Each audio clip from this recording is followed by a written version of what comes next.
জুলাই আন্দোলনের ৬ মাস শেষ হলেও এখনো বিচার পাচ্ছেন না শহীদ পরিবাররা।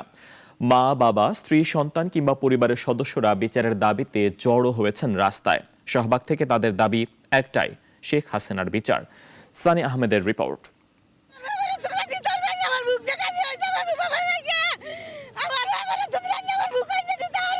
ছেলেহারা মায়ের আর্তনাদে প্রকম্পিত আকাশ বাতাস। ৬ মাসেও যাকে সান্ত্বনা দিয়ে রাখা যায়নি বাসায়, পৈশাচিক আচরণে যারা মায়ের বুক খালি করেছে তাদের দেখতে চান কাঠগড়ায়। আমি সহ্য করতে পারি না রে বাবারা, আমি সহ্য করতে পারি না। আমার বাবা ছবি দেখলে আমি মৃত্যু হইতে চাই। আমি আল্লাহ আল্লাহ গো, তুমি আমার হত্যাকারীর বিচার তুমি কেমনে করবা তুমি নিজেই জানো বাবা, আমি জানি না। জুলাই আন্দোলনকারীদের বিরুদ্ধে যারা অস্ত্র চালিয়ে হাজারো মা বাবার বুক খালি করেছে, সন্তানদের করেছে পিতাহারা, স্ত্রী হয়েছেন বিধবা কিংবা পরিবারের অন্যান্য সদস্যরা হারিয়েছেন তাদের আপনজন, তারা সবাই বৃহস্পতিবার জড়ো হয়েছেন রাজধানীর শাহবাগে। দাবি একটাই, বিচার কেন বিলম্ব হচ্ছে? সব থেকে বড় দাবি হইতেছে বিচারের। আমরা সুষ্ঠু বিচার চাই। আমি আমার সন্তানের এমন দেশে বড় করতে চাই যে দেশে ওর বাবার খুনির বিচার হয়েছে, ও যেন গর্ব করে বলতে পারে যে হ্যাঁ আমার বাবার খুনির বিচার হয়েছে।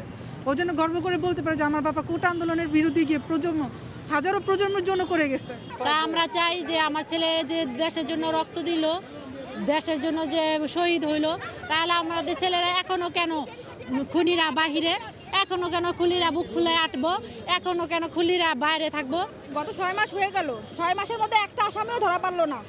তা আমরা এখানে নামার উদ্দেশ্য কি? আমার ভাইয়ের যে হত্যাকারী তাদের বিচারের জন্য আমরা নামা, আর কোনো আমাদের দাবি নেই। আমাদের একটাই দাবি যে এই খুনিগুলাকে জানি তারা ধরতে পারে। জুলাই আন্দোলনে পুলিশের গুলিতে প্রাণ হারায় আব্দুর রহমান জিসান। ২০ জুলাই শহীদ হওয়ার ঠিক তার এক সপ্তাহ পরে আত্মহত্যা করেন জিসানের স্ত্রী। বিচার চাইতে শাহবাগে এসেছেন জিসানের বাবা বাবুল সরকার। ডক্টর ইউনূস সাহেব এ পর্যন্ত শুধু আবু সাইদ ছাড়া কোনো শহীদ ফ্যামিলিদের সাথে উনি যোগাযোগ করে নাই, উনি বসে নাই। বিচার কি মিলবে নাকি গেল ৬ মাসের মতো কেটে যাবে সামনের আরো বছর কিংবা যুগ, তা হয়তো বিচার ব্যবস্থার দায়িত্বে যারা রয়েছেন তারাই ভালো বলতে পারবেন।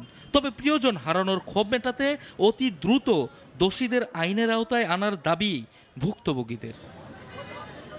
সানি আহমেদ, নাগরিক, ঢাকা।